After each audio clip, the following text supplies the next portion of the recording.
Para já, e enquanto aguardamos pelo início desta cerimónia, juntam-se a nós Alexandre Poço do PSD, Rodrigo Saraiva da Iniciativa Liberal. Agradecemos aos dois a presença connosco aqui em estúdio esta manhã, neste dia da tomada de posse do novo presidente de Moçambique, e vou começar precisamente pela questão da representação portuguesa nesta cerimónia. Alexandre Poço, começo por si.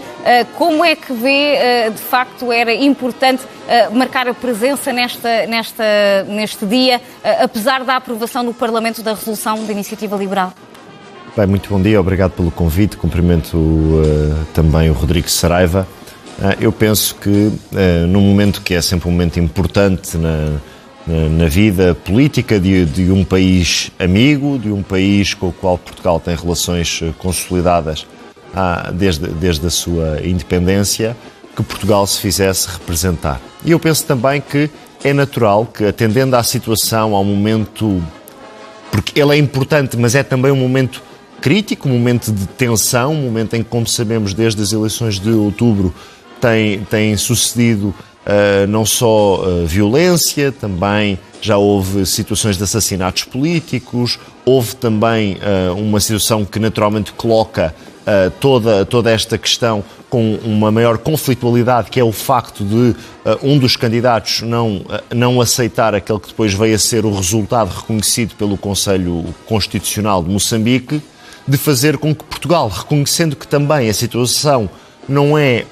normal, de ter uma representação do ponto de vista do Estado português, que, ao contrário daquilo que aconteceu, por exemplo, com o presidente moçambicano Joaquim Chissano, em que esteve presente Mário Soares, ou no caso de Armando Guebuza, em que esteve presente Jorge Sampaio, ou com Filipe Nyusi, em que esteve pela primeira vez presente Cavaco Silva, e depois na segunda tomada de posse esteve Marcelo Rebelo de Sousa, que Portugal se faça representar. Eu entendo que Portugal se deve fazer representar, deve fazer-se representar do ponto de vista adequado ao momento político que se vive em Moçambique, e essa representação eu penso que está, como está também outros países, nomeadamente, por exemplo, países da CPLP, a ser assegurada pelo chefe da diplomacia. E essa presença, neste caso do ministro Paulo Rangel, deve ser uma presença orientada para aquele que eu acredito que melhor serve os interesses de Portugal e também os interesses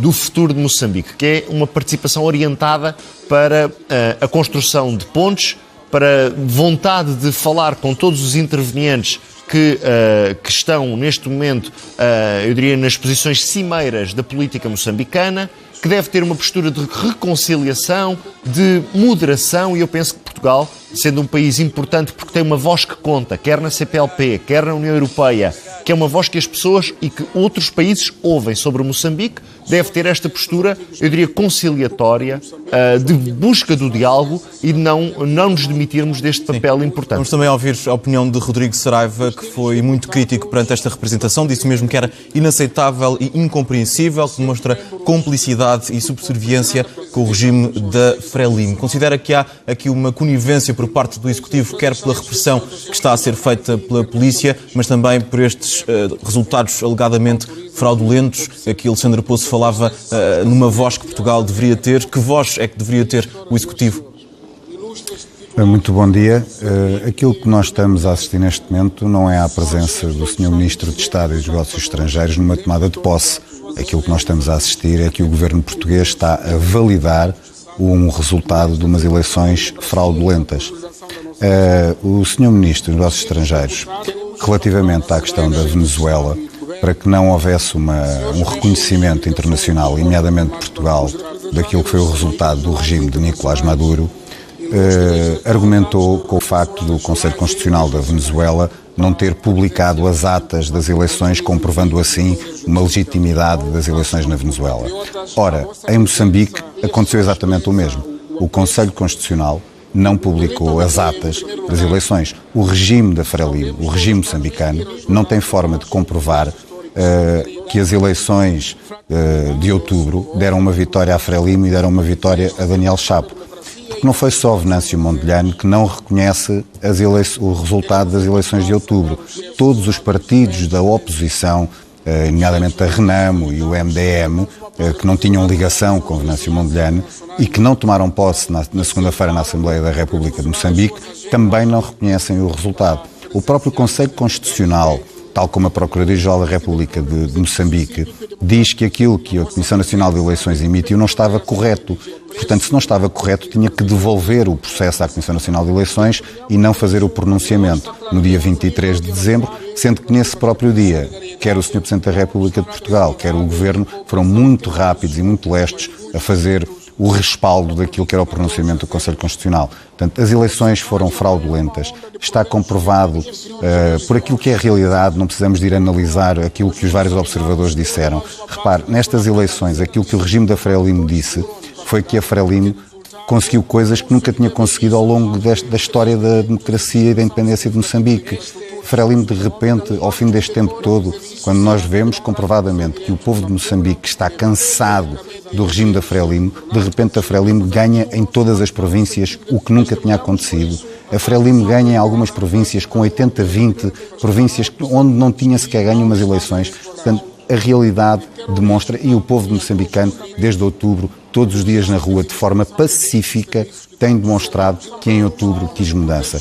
Não houve uma vitória da Frelimo e o caminho que tem que existir é um caminho para novas eleições. A presença do Sr. Ministro de Estado dos Negócios Estrangeiros em Portugal, que é o número 2 da hierarquia do governo português, está a impossibilitar que Portugal se coloque como uma peça fundamental e primordial de um processo de mediação internacional, e isso nós ficámos bastante desgostosos com esta atitude, tanto que também é uma falta de respeito pela Assembleia da República, que aprovou um projeto de resolução que recomenda ao Governo que não reconheça o resultado de outubro, e a presença do Sr. Ministro é reconhecer o resultado de outubro. Importa assinalar também que a esta altura vemos na imagem News e já a discursar, é o momento que assinalamos e que daqui a pouco vamos também conferir com a correspondente, aliás, com a enviada especial da SIC, Maputo, precisamente, que mais importante disso até agora, o ainda presidente que hoje passa a pasta a Daniel Chapo. Alexandre, deixe-me perguntar-lhe ainda, antes de fecharmos aqui a nossa conversa, disse há pouco que o objetivo desta representação portuguesa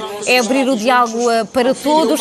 Já ouvimos aqui esta manhã e certamente também já teve a oportunidade de ouvir as fortes críticas dirigidas precisamente a Paulo Rangel por parte de Venâncio Mondlane. Como é que as interpreta? Como é que, de facto, esta representação portuguesa pode ajudar os moçambicanos a encontrarem esperança e uma mudança que temos ouvido também nas reportagens que temos feito? Veja, eu ontem também já estive aqui no vosso estúdio a falar deste assunto e vou repetir o que disse, porque penso que é importante. Nós não devemos entrar, quando eu digo nós, é a diplomacia portuguesa ou o ministro Paulo Rangel, não deve entrar num espírito de contradição. O ministro Paulo Rangel já teve a oportunidade de reafirmar tudo aquilo que disse antes das declarações de Venâncio Mondlane, mas essa não deve ser a nossa preocupação. Aquela que acredito eu deve ser a postura da diplomacia portuguesa, deve ser a de se tentar colocar como um interlocutor para todas as partes. Ou seja, aquilo que não tem acontecido é o seguinte: Portugal não tem estado passivo. Ou seja, Portugal não tem estado a ignorar o assunto. Portugal tem vindo a tomar, através do Governo, diferentes posições ao longo dos últimos meses. Quando eu digo diferentes posições, mas pautadas por uma certa coerência de condenar a violência, apelar ao diálogo, apelar à reforma das leis eleitorais, apelar a que as partes que estão em conflito possam abrir um processo político. Isto é uma dimensão que tem acontecido. Ou seja, eu ficaria surpreendido era se a diplomacia portuguesa tivesse uma postura ou de passividade, de não querer saber, de distanciamento, ou, por outro lado, se tivesse uma postura de incendiar a discussão, ou seja, de... Alexandre, devolvo-lhe a palavra, 30 segundos para concluir a ideia que nos passava há pouco de que a diplomacia portuguesa não tem sido cega àquilo que se passa também em Moçambique.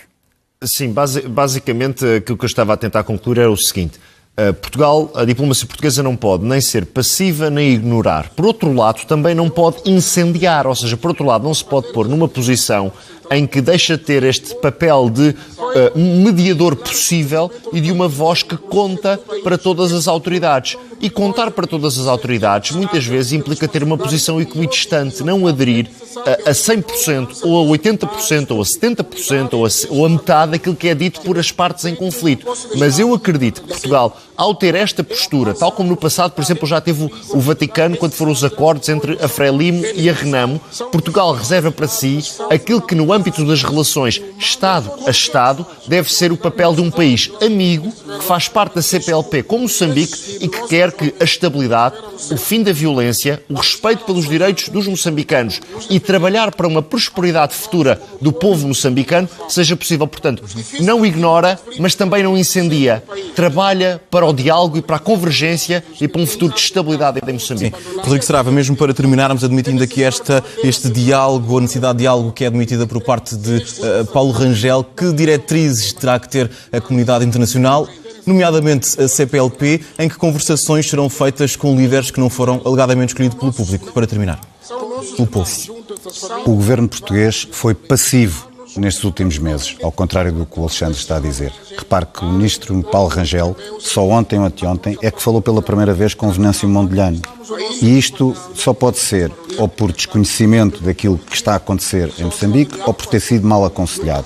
Isto foi passividade total do governo português para se manter como uma peça fundamental numa necessidade de mediação internacional. Prazo de validade, só para terminar, neste momento aquilo que a comunidade internacional tem que fazer para que haja depois umas eleições livres e justas em Moçambique é não tirar os olhos de Moçambique. Assim que a comunidade internacional tirar os olhos de Moçambique, a segurança dos moçambicanos e dos atores políticos como Venâncio Mondlane está em causa. Portanto, a comunidade internacional tem que garantir que há segurança em Moçambique e depois mediação internacional para novas eleições. Rodrigo Saraiva e Alexandre Poço.